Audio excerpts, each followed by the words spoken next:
Friends, the Teeth Matter website has been updated. Go to teethmatterpod.com to learn a little bit more about me, but also get access to all the things I use to make my life a little bit easier. Whether it has to do with nutrition or sleep, you can find it there at the Teeth Matter store. Go check it out. Okay, one last thing before we dive into the episode. I found out that 77% of those who listen or watch the episode don't actually follow the podcast, which means I need you to go to your Apple Podcast or your Spotify or wherever you get your podcast from and press that subscribe button. Make sure to follow so you can stay up to date with the latest releases. Thank you. Hello, everyone, and welcome to Teeth Matter, the podcast where we have real conversations about how to navigate your career in dentistry. I'm your host, Ellie Halabian, DDS, and we've been away for summer holiday, but we're back and we're back strong because today's guest is Dr. Abdi Sameni. And if you know his name, then you're probably just as excited as I am to hear what he has to say. And if you don't know his name, well, then I'm thrilled to introduce you to him. And he's been in the business for many, many years. So I have to actually read this bio for you because I don't want to miss anything. So Dr. Abdi, if you get bored, I apologize.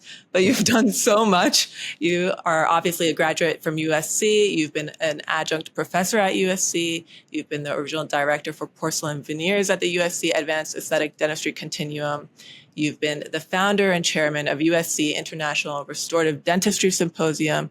You are the founder of the Los Angeles Dental Symposium, which I have been to and I loved going to, and I will be back at it again. You're a fellow of the American College of Dentists, a member of the American Academy of Aesthetic Dentistry, OKU National Dental Honor Society, the Pierre Fauchard Academy. You're an international lecturer on aesthetics and biomimetic dentistry, all while you maintain a private practice in West Los Angeles. Have I left anything out?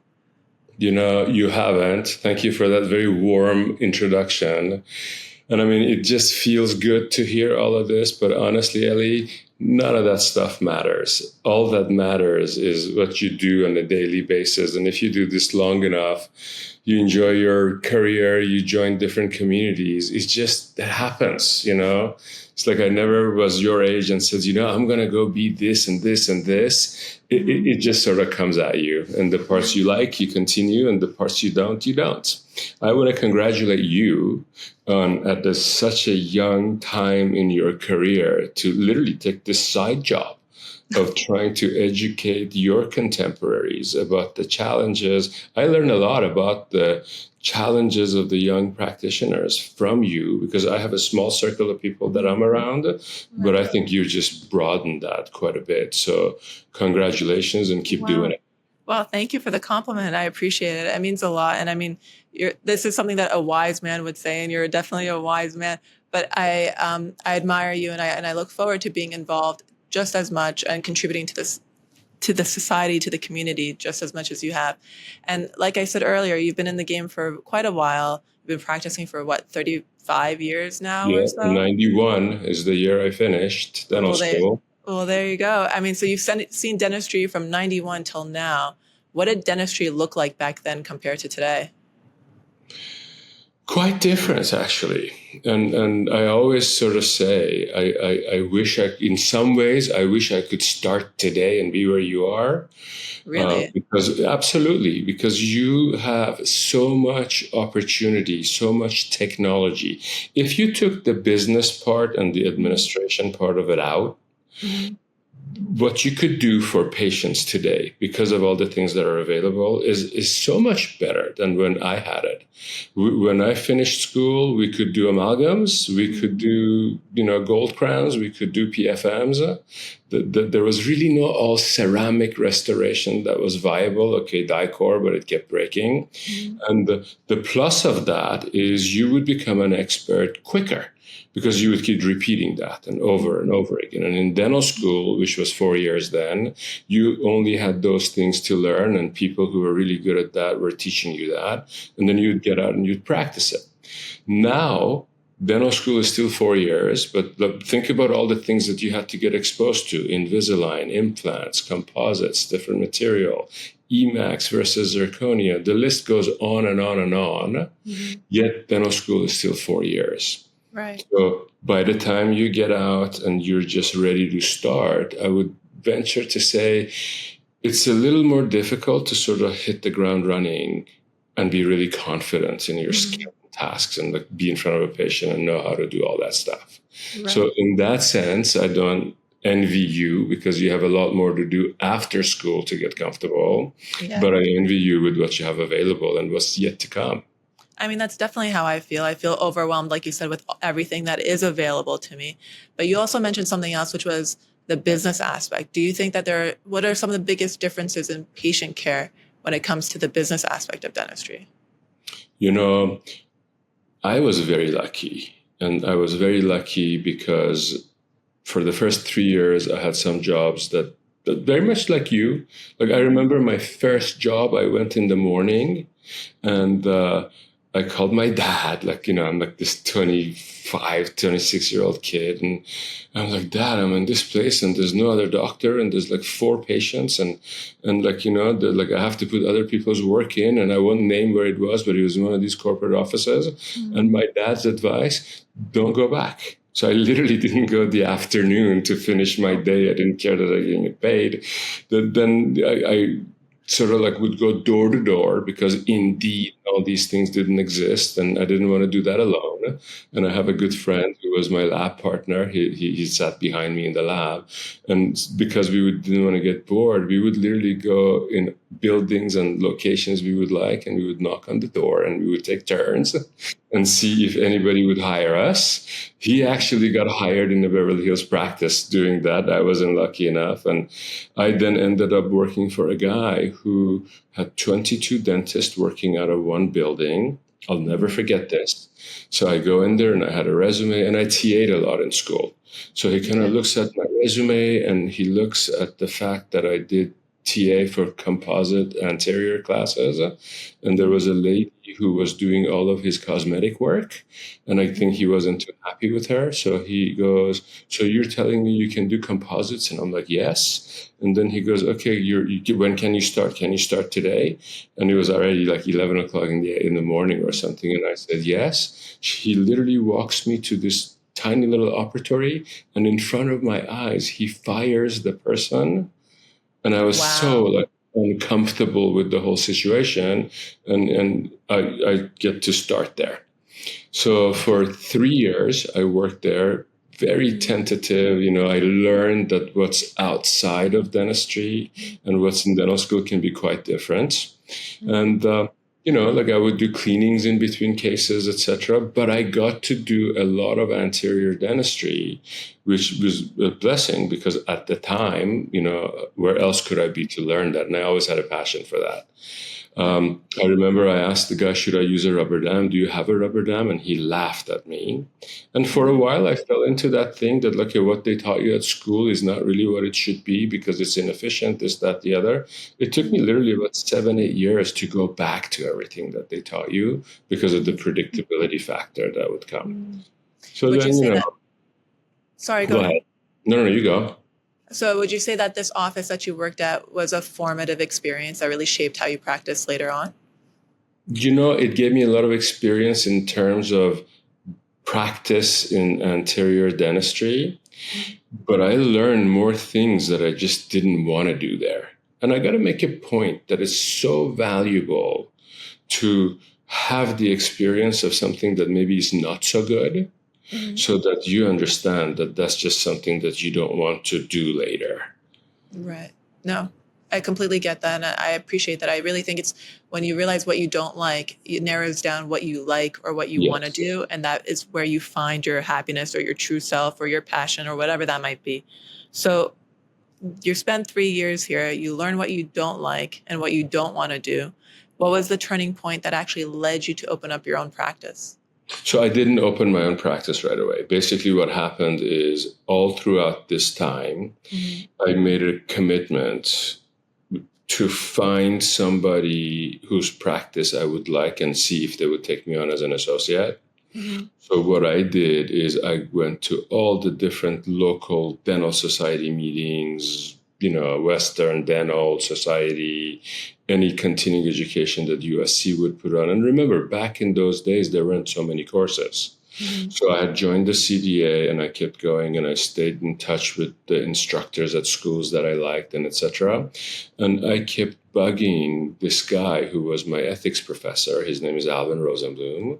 And finally I wore him down because I met him at one of these things and he's like, you sound like a good guy, but I need to know what you're doing. So go bring me your dies and bring me pictures of your cases and etc. So I kept documenting everything. And every time I would see him, I would show him and he would be like, yeah, this is getting better. And finally, he gave me the opportunity to join him for 2 days. Okay. Those 2 days then ended up that I had to go to the guy that gave me the full-time job and say, look, I'm going to go and do this thing for 2 days. He was so disappointed that I was going to do that. He fired me literally on the spot. So then I had 2 days of a job, no more job because he was afraid of me taking patients. So then I looked for another job. And as luck would have it, one of the hygienists sort of suggested that I talk to this other guy who was not far from where I lived. And at that time, there was no biologic dentist or holistic dentist or anybody that was branded that way. But this guy was one of the premier sort of pioneers of that. And I started working 2 days there and 2 days at Al's office. So I did that for about a year and a half or so, if memory serves me right. After that year and a half, I got busier and busier in the practice with Al, and I basically became full-time in this practice. He made me a partner, and in about, I think, 4 to 5 years after, I became an owner, and he remained an associate for a while. I see. A really lovely transition. That sounds like a great transition to have that person there to guide you through it, and then you build up your patient pool or patient profile, and then eventually take on ownership. That seems very smooth. But you mentioned something that was like there was not a lot of courses available then, but you were showing up, showing dies and pictures, and this was my thought was like, oh, was photography just as big of a need then as it is now?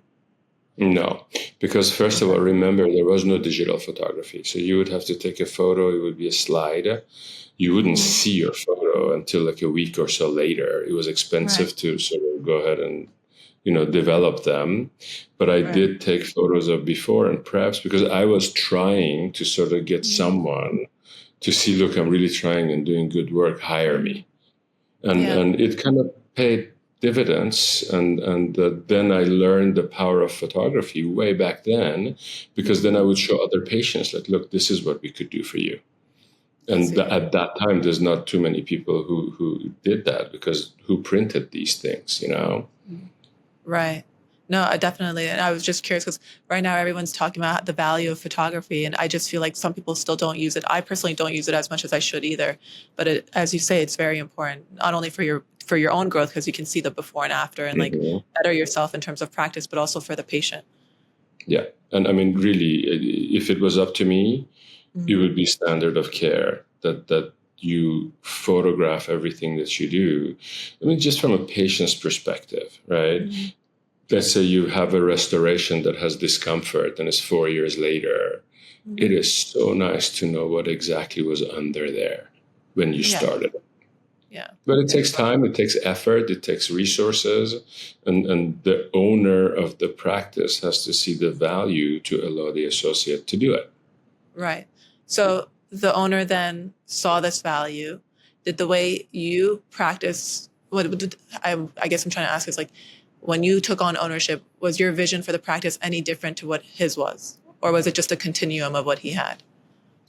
Ellie, it's so interesting because I can't tell you that I had a lot of plans. I didn't sit back then and say, in 5 years, I want this, and in 7 years, I'm going to do this, and I'm going to teach after so long. And I would just be so focused on wanting to do the dentistry better that I would just kind of follow those things, and other things would come. So how it worked out is the owner of the practice, I'm talking Al Rosenblum, right?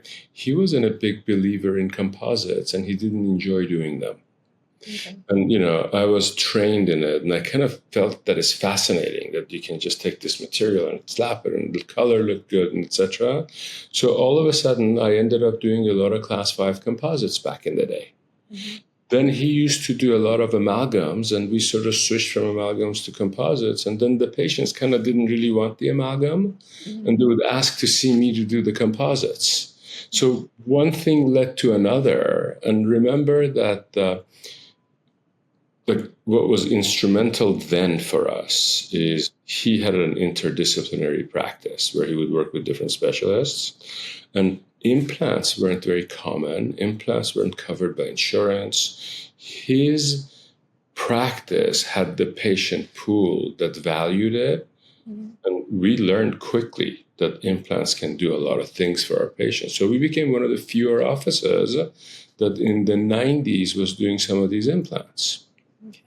The next thing that happened is I learned the partial coverage restorations, that would be the inlays and the onlays, and the impress sort of material kind of had come on, and I'd attended so many courses and I learned those. Then we started doing a lot of those where other people weren't doing those.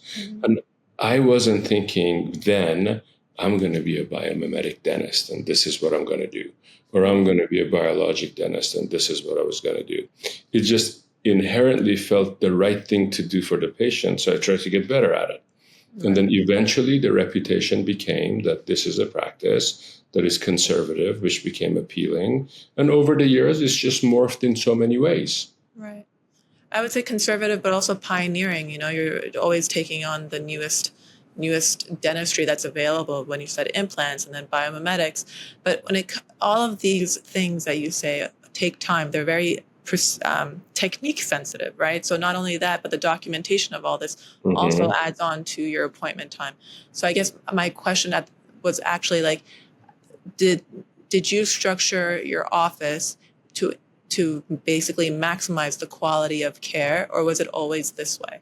Yeah, the one thing that the guy who hired me, Al Rosenblum, told me, and I've never forgotten this. He said, no matter what happens, what you do is what you've got to do for the person sitting in your chair so that they get the healthiest, the best outcome.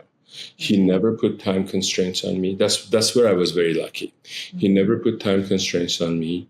He never told me you have to do this in a certain amount of time, etc. So that was never a thing. And he just accommodated me being a novice until I would get better at it. Right. And is he the reason why you're such a strong advocate for mentorship? Because now having your office, yes. I know that there's been a few dentists who've come your way that you've taken under your wing, like Jennifer Haddad, Mehrdad Raz, Nader Yemen. Yermian, I messed up his name, I'm sorry. But all of these great dentists have come with you, learned from you, and then moved on to do their own thing. But I know that takes time. To teach someone also takes time. So is that the reason why? Well, in a big way, yes, because that's what I've known. But also, if I'm going to get a patient to take my word that Jennifer or Mehrdad or not, or whoever that person is going to take a great sort of approach to taking care of them, I can't on the backside of it go and tell Jennifer, yeah, you got to do this. It's like maybe your third one, but you only have a half an hour. Right. That just doesn't work. And you can ask all of them. I've never actually asked them how long they should take to do a procedure. I've asked them to decide how long it takes. Sometimes we even add to it because we know it takes longer. Because you pay it on the front end so that you receive the benefit on the back end. Right. And, you're giving me the credit of all of that, but really the credit goes to them because in many ways it is a lot more expected of them and they have to kind of want that. I don't know if you've ever been with me when I'm lecturing on composites or everything. Have you ever been in one that I've done? No, not if you lecturing composites. No. So one of the things that I'm really enjoying doing is I keep showing Jennifer's very first 4 anterior bondings. That's just absolutely beautiful. And I'll never forget it. She had the wax up done, and one night I come in, and like it wasn't even her day, and she's made these models, and she's sort of practicing on the models. Yeah. That's not something that I teach somebody. That's something that someone has in them. And my job has always been to find the person that has that. Right. And then sort of give them the platform. And it's worked out great. I mean, like, Right. she's speaking at SCAD. I don't know if you know this or not. But She that's is. a big deal. Yeah, she's Yeah. gonna be lecturing alongside Marcus Blatz and Adamo and That's some of the greatest. amazing. Yeah, that's And fantastic. and when we like sort of talked way back when, I was like, in 10 years, you should be lecturing. And, she's doing it. No, I don't know if that was her vision or she just Right. did these things. Right. And no, she's doing it. Yeah. No, that's incredible. Like you said, you Yeah. just have to do the things and eventually you'll get into those Yeah. circles, which I'm really happy for her. Yeah. I mean, honestly, Miami is not far for you. You get a chance to go. Yeah, definitely, definitely. So going back to the way you run your practice, you clearly give your associates the space, you give them the guidance, but you obviously select them based on their passion or their interest or their hard work. But now I feel like the playing field is changing in dentistry with the rise of DSOs. Everyone's thinking time is money. Has that changed the way you view your practice or run your practice? No, because I'm lucky that we have enough patients. I'm lucky that we have a reputation. And I think if that ever changed, I wouldn't want to practice anymore. Okay. I'll never forget this. One of my patients referred me his nephew, and the nephew was deciding whether I should go to dentistry or if I should go to medicine. And that's actually happened twice. Mm-hmm. And he asked me a question when he was visiting, and I'd never been asked that question before. He said, "What are the things you like about your job?" Right? And I'm used to having dental students who shadow me, which are the questions are different. What material do you use, or how do you prep, or what's that camera? Right. And I couldn't answer him right away, so I thought about it a little, and I said, that would have had a different answer at different stages. If you asked me within the first 5 years, what I really liked about my job is like it's almost like playing this game that you got to shape this thing and fit this thing, and like you have this mental image that you're trying to create something like that, and you can't really think of anything else when you do that, right? So that was really fun. As the years would go by, then I kind of got into enjoying teaching. So it became like, how can I demonstrate everything I'm doing in a way that if someone's not with me, they can sort of see how we did it so they can do it. But if you ask me today, it's the relationships. I, on a given day, go to the same place, and these people that I've known for a long time come. I get to see what's happening with them, with their friends. And partly because the practice has attracted people who just want really good care, I'm around people that under different circumstances, I would never be in their presence. Like just the other day, I had somebody who is in charge of a major fund, and he's the head of a big hospital's pediatric nephrology clinic, and they're solving problems for kids not to have cancer. And here I am spending 2 to 3 hours with that guy. Where else would I ever be in a room with somebody like that? Right. Or somebody who has just developed this, project that is one of the largest, more interesting things that are done, and the conversations that ensues, and like without sort of going in detail about names and different things, occasionally because of that relationship, I get invited to go places, and I got to go to something called the Music and Health Summit. Okay. And when I looked at like what Universal Music is doing in conjunction with Thrive, which is an Ariana Huffington platform, and they're altering music so that it can have therapeutic effects and analgesic effects, and they're doing it as medicine, and FDA is approving that. Where else would I have fascinating. So you should go look that up, actually. If you go on Google it, or I'll just send it to you. There's a company called Medtronics that's really doing this, and then they're getting the license from Universal that they can put music that the patient likes. And at some point, that could be part of dentistry, right? You could come in and you could sort of go from an iPad and choose that. These things that come to my life comes because of these people that I get to see. Right. And if I did it I have 15 minutes and I was thinking of how much money I was going to make and how quickly could I do it, etc., I would never be around these people. And it takes time. It takes time to develop these relationships. No, I mean, I appreciate that. And that's actually really beautiful. But for like somebody who is young like myself, and you have all of these DSOs now available or hiring, and people see that as like a job security, do you think that DSOs have like influenced employee loyalty for these new dentists that are coming into the profession? I wish I could tell you that I know for sure, but I don't. But I can tell you that if you really want a relationship-based practice, it's probably not going to happen in a DSO. Having said that, you can gain a lot more experience at the fast pace that you would have to work there to get your speed up, you will give a lot more injections working in a fast-paced office than, let's say, if you worked in my office. You would get to possibly do some stuff that maybe later you'll refer, which would raise your expectations of what to expect from specialists. So don't think of it as a bad thing if the first 20% of your career is not exactly what you want it to be, because you get what you can out of that and you save enough of your own money or enough partners that want the same things as you do, and maybe together you'll find a practice that you'll build together. See, if this was 1990s, I could tell you can open a practice of your own and, work a few days, work elsewhere until you get busier. The coolest, the sleekest, the chicest pair of scrubs has always been Figs. So go to my show notes, use my referral code for 20% off your next favorite look. Technology you need, that's almost impractical.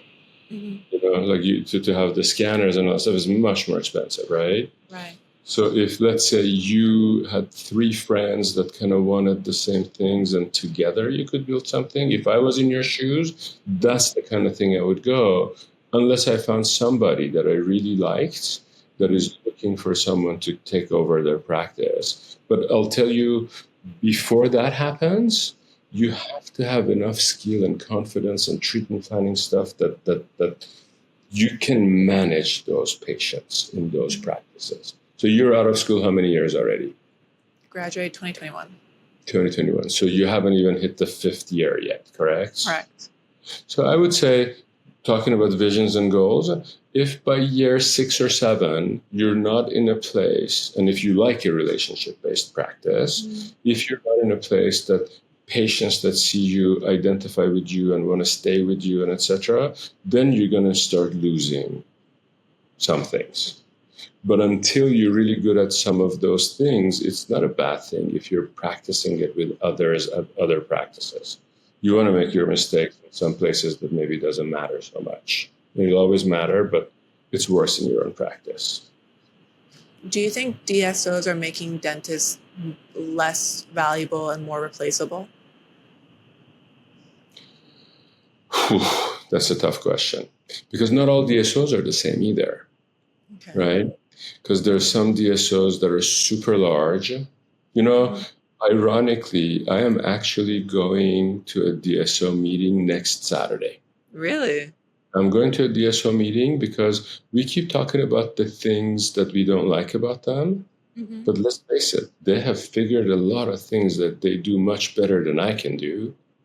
Like currently, I'm not, like the way they handle the business of things. I'm sure some of the efficiencies that they have, how they schedule, like what software do they use? Are they using AI for certain things? The administration of dentistry is really difficult right now. For me, it's the same. We're looking for 2 open positions, sort of like an office administrator with a lot of experience and a great receptionist. We have interviewed 26 people. right? Nobody has come in that I'm like, this is the one that I want. And maybe I'm a little spoiled because I've always had really good staff. But I'm going to sort of go and see what is it that they do better. Because maybe on the business side, I can learn a lot from them. And if you end up in a DSO and you learn some of the things that they do really well when you're in your practice, that's skills that you have that I never had. Right. So I get that the dentistry is tough and that like it's the burnout thing that Kyle talks about is real because I feel it. And you know, I'm at my 34th year of practice. So I can only imagine with somebody younger who wants to have a family and kids and all that stuff. But I can't sort of categorically say that an experience in a DSO is terrible. I can tell you that it's probably not great because not too many people really remain in it. And it's basically created a scenario that the people that got into dentistry who really want to make money, right, are more interested in how do I scale my business? So I work less as a dentist and make more money, which means they need recent graduates and everything to become the workforces. Correct. I mean, one day you should. Have you met Matt Najad? I have not, but I know who he is. Yeah. So Matt thought he's going to come and open all these offices, and he fell in love with dentistry, and he is running an incredibly well-run practice. He does some of the best dentistry that I see out there, and he's stuck to all the principles, and now he's teaching it. So sometimes the money part and the joy part don't always match, and it just takes a much longer time to get financial freedom.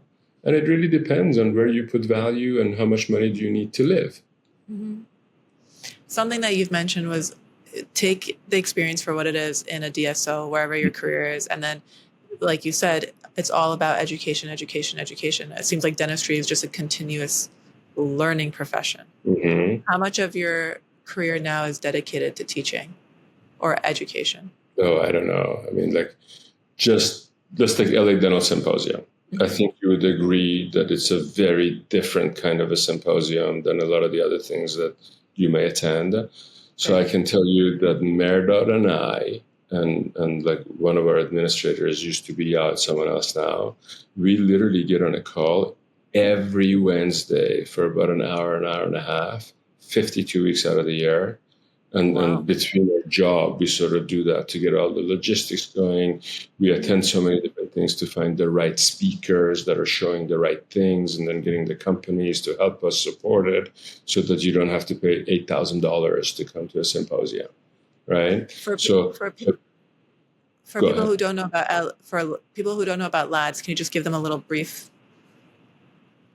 Sure. So LA Dental Symposium started out as a USC restorative symposium that I was asked to chair.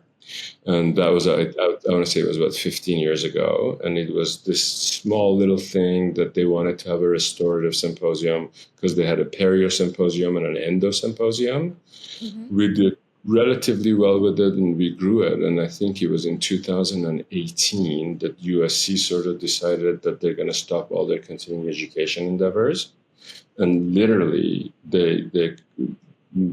our dean then, Avishai Sadan, who's my friend, called me and says, Abdi, we're stopping this. I know you're not going to like it, but you're going to just have to cancel the symposium. And I had literally worked on getting Luis Baratieri to be one of our speakers for 3 years. And I just did not have the heart of calling him and saying it's canceled, nor did I want to. And without any thinking, I said, Avishai, can I just do it on my own? And he laughed and he said, you're crazy. USC can't help you at all. But if you're crazy enough to do it, go for it. And then I came home to Wendy and I'm like, Wendy, I think I did something that I didn't think about. But I told them that I'm just going to take on this symposium. So all the financial, everything sort of fell on me to do it. It was probably one of the best things that happened because now I don't have the university's restrictions of how much you can do for this and how much you can do for that. And because the education is so great, it automatically keeps bringing the same people back, and they tell their friends, etc. And through this, I have met so many other people, and it's just one thing leads to another. Because you didn't get to go to AAED, but another place that has been very formative for me is the American Academy of Aesthetic Dentistry. So now I'm very involved in that one, and I joined it, and I'm trying to sort of help them get their programs going better, and etc. So being around people who innovate gives me energy. Yeah. When I see the people that are like I don't know, like I see, wait till you come this year. When you're around somebody like Javier Tapia, and you see like what he does and how humble he is and the way that he thinks and the way he executes, it's like if you're a tennis player and you're sort of hanging out with, the top seeded player, and you get to talk. That's just the intangible that it brings me that I just love. And it just fulfills me. No, absolutely. I mean, when I was there in November, the energy was electric. People are so humble, and everyone's, really there because they truly have a passion for dentistry, and you can see that. And it just shows you. I love the fact that everyone's international. Also, like a lot of your speakers are international. Is there a reason why you source people from across the world rather than? It's kind of sad, actually, that a lot of them have to be international. And I don't mean this in any negative way, but the kinds of stuff that they're doing happens more overseas than here. Like here, to get someone to sort of get comfortable with using a rubber dam, it's like you have to put so much energy to convince somebody, whereas it's not a thought process, or at least these people that I get to see. I told you earlier, and I'd actually appreciate, maybe you'll put this in the link of your bio or somehow let everyone know. Hassan Hekmat, who I think you met, practices in Baghdad. Okay. And he did this most incredible lecture on something so basic, a class 2 restoration. Now, in just casual conversation with him, right, I said, we should put your lecture so more people see it. He's like, absolutely, whatever you say. Yeah. It's almost impossible for me to go to some of the people here in the United States that lecture a lot and ask them to put something like that online for free, right? Right. It's just they like to share. They're at that stage of their life that they've done it. And I actually think it's a win-win. The more you give, the more comes to you. That's been my experience my entire life. So probably people are going to learn who Hassan is, who they would never know, because how would you get to know someone who's a great dentist in Baghdad? And then if you sort of learn about him, it's like, oh, he's in Brazil and he's talking with Baratieri, and, he's trying to now bring a friend of his who's an incredible cosmetic bonding guy. His name is Victor. I don't know if you've seen him on Instagram. He does the most incredible photography. And as like these things kind of happen, like the other day, I did a Maryland bridge that is a contact bridge, right? So it doesn't even have a wing. If I never got to meet Marco, I would never do that for a patient. So, these things is kind of like the dots don't connect, they go forward, right? You don't plan these things. You keep doing it, and then somehow the universe brings it together. Right. No, I'm definitely going to post Hassan's link in there. He was an incredible lecture. I really enjoyed it for me because I feel like most of the dentistry that I do are posterior restorations or composite restorations, and you want to do them of quality because that's what the patient deserves too, right? Yeah. And he's been kind to me, and he sends me voice notes when I struggle with my matrix and whatnot. So I mean, like you said, he truly cares for what he does, and he wants people to learn it too. And so it is a win-win for everyone. It is a win-win. Yeah. How much of my career is education? I don't know, none of it and all of it, because also every time I'm doing a case, I'm kind of photographing the interesting ones, and I do multiple steps in case that ever becomes a good teaching case, etc. Right. So I think that it's all interconnected. I told you to try to go and get a position at NYU, and I'm so happy that you did. How has that experience been for you? Oh, it's been phenomenal. I really love doing it, and I feel like the kids see that it's relatable. They're more open to coming forward and asking questions. They're progressing well, and I get to see that over time, which is really nice, and it's rewarding. It's truly rewarding. Yeah, and you know what's going to happen now even more is you're going to be with other faculty people, and then you're going to sort of get in those types of circles. And then eventually those are people that may have great practices that may be, like, this is how I ended up with Al, by the way. He was a faculty person. He was my ethics teacher. Mm-hmm. So when you sort of look at all of these different things, you keep being in a room, is what I always say. I want to be in a room where I'm the dumbest person in that room. Right. And eventually, just more and more things keep happening. And, you know, before you know it, you've done it for 34 years and you're like, damn, I don't want to stop. No, totally. I completely agree with you. So we have LA Dental Symposium happening in November. We have Hassan's course being shared before that also, right? Yeah, that's even now. I mean, that's just something that you go, it's for free. You can just watch it. It's going to stream for you. Another thing that's really cool that I am a student in, because I've never done an injection molded composite before. This is like the new thing, isn't it? You know, I don't know about neural, but I'll tell you why I've never done it. I've never done it because I've always looked at it. They're usually monochromatic, and it's always, at least the ones that I've seen, have done without isolation in a very meticulous way. Until I learned about Costas. And he's doing it like a day and a half. And that course is designed really for young people, because older people like me, I hate taking courses on a Saturday and a Sunday. I'd rather block a day off and not work and not give up my weekend. But people that work for others cannot go on days that they're working.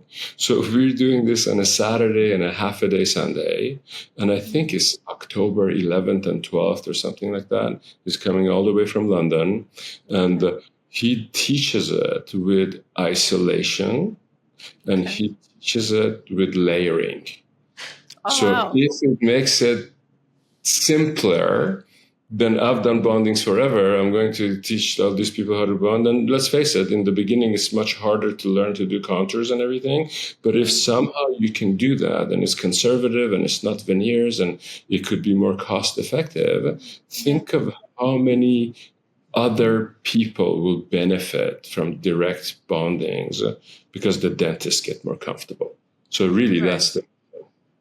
And I'm kind of a little scared and excited because I haven't taken a hands-on course myself in a long time. When is it again? It's you have to look it up on the website, but I think it's October 11 and 12. And if someone wanted to sign up for it, which website can they? They just go to LA Dental Symposium and they sort of go to the hands-on section and they just sign up for it.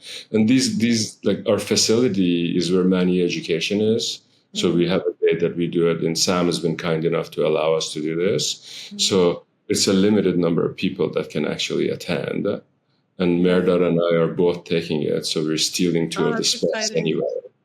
But that's exciting. No, it really is. It really is. And, I wanted Jennifer to take it, but she's speaking at SCAD. Schedules are always so complicated. I know. We've been trying to do this for a while. I know schedules are complicated. I'm trying to invite all my friends that I know teach this, because I think as a teacher, the more you take other people's classes, the better of a teacher you become. Like one of the things I've wanted to do for a long time is I want to do the Impress courses with Adamo and Amanda. I was actually going to say, I saw Adamo teach this injectables a few weeks ago.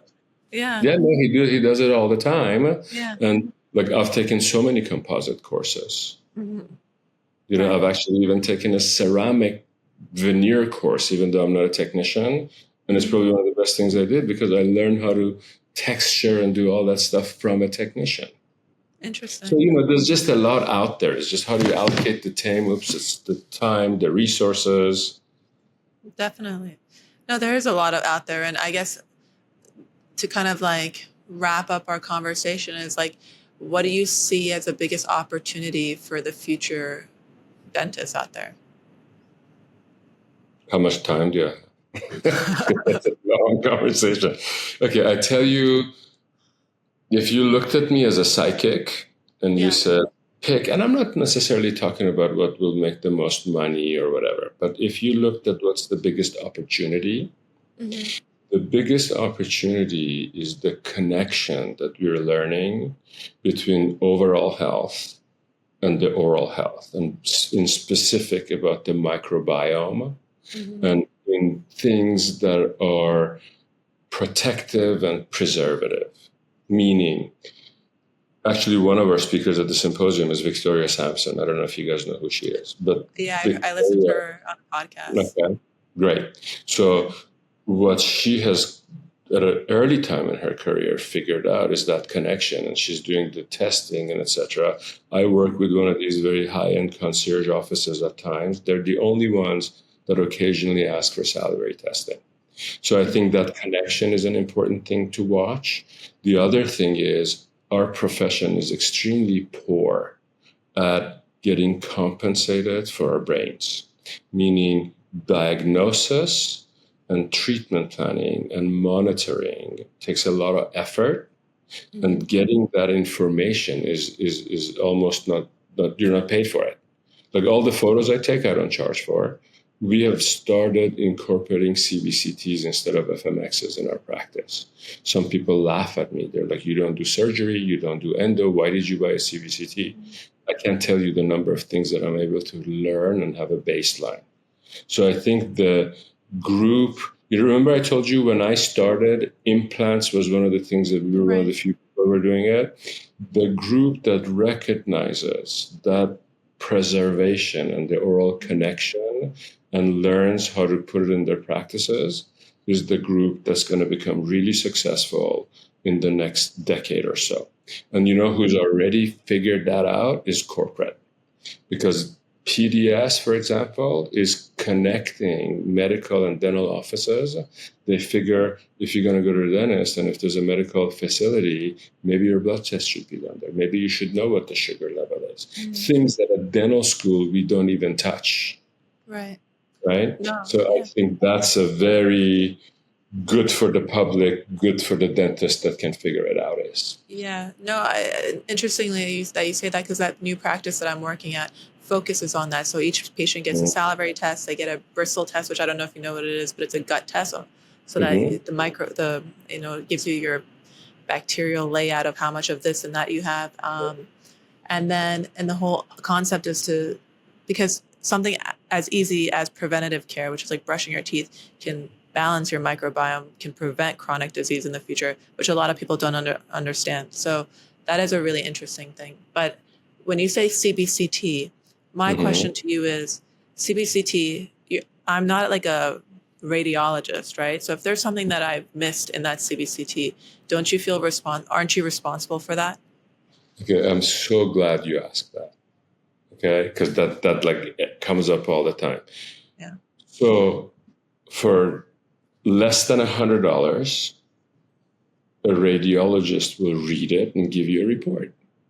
This concept of, I think you know that I've done a lot of icon or the infiltration stuff to protect teeth, right? I talk to dentists and they're like, but you can't see it in an x-ray.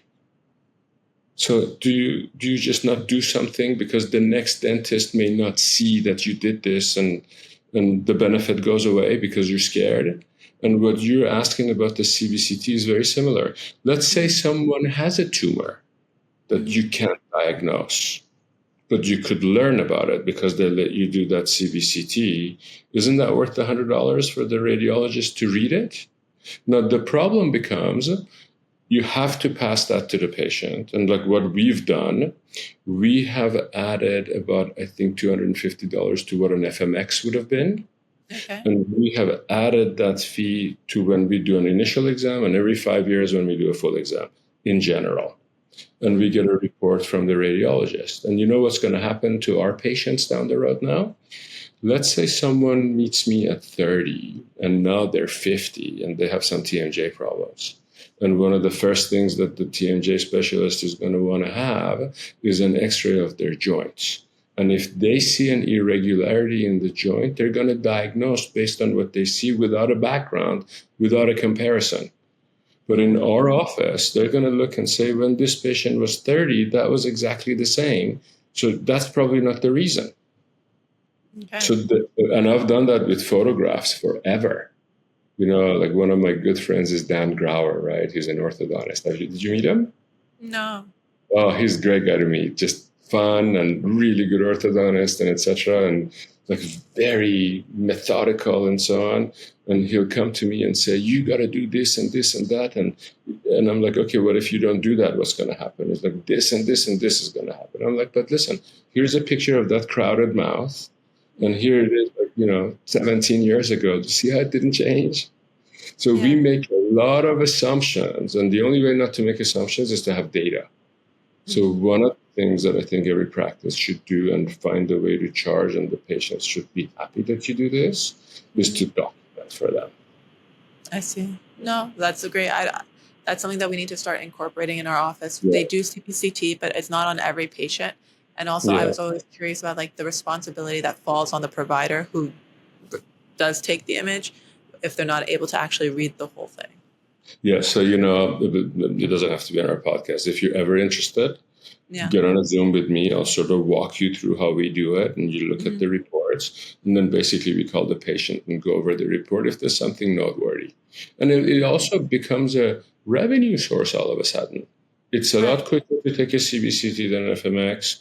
The experience of the patient becomes better, right?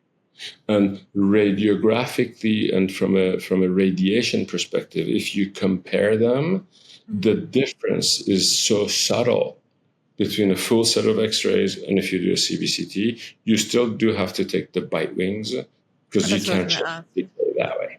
Okay. All right. So you're not taking PAs anymore, just the bite wings. I'm not taking PAs anymore. If I'm taking a CBCT as a full exam, wherever I suspect that I'm checking for decay, I will take a PA. Let's say if someone has a class 3 composite that I doubt, then I'll take a PA. But then in our fee structure, we don't keep charging them for the extra PAs. I see. Okay. Well, think about all the things that you do, that the reason you can't do it differently is because you're sort of pigeonholed into the fee because you've contracted with someone else. And if you ever start your own practice, imagine where nobody has that control over the things that you could do. Right. Changes the dynamics significantly. For sure. Yeah. If you could give one piece of advice to the next wave of dentists, what would it be? Find the part of dentistry that you love the most. Don't try to be so quick to get to your destination. Enjoy learning it and get really good at it. Whatever you become really good at, people are going to try to find you. You don't have to go have them come to you. Think about everything else that you do, right? I know for like Wendy, for example, goes to this one person that does her hair forever, no matter where she goes, no matter how much it becomes, because she feels she's really, really good at that, right? And you could be that in the dental world for the people that get to value what you do. Yeah. For people who don't know, Wendy's his partner. Yes, that's true. Sorry. She's probably going to hate the fact that I'm talking about her. No, but it's true. It's to find your niche or find your passion. And I think that's the hardest part because that takes the most time to get to. And it doesn't necessarily fall in your lap. But if someone wanted to reach out to you or contact you, where can they find you? Give them my email, abdisameni@mac.com. You can put it in your bio, and really info at LA Dental Symposium if it's dentally related. And we usually check that and get back to people. That way they have access to me and Mehrdad both. Okay. Amazing. Dr. Abdi, thanks so much for your time. I'm looking forward to seeing you in November, hopefully. LA Dental Symposium, one of my best, the highlight of my 2024, actually. Well, that's so nice of you to say. And I just love watching you and all the things that you're doing. I heard a Broadway actor use a quote, and I love that quote, and it's more applicable here than any time. Sometimes the fastest way there is slowly. Don't forget that. Thank you. I appreciate you. Take care. Great to talk to you. You too. Bye-bye. Bye.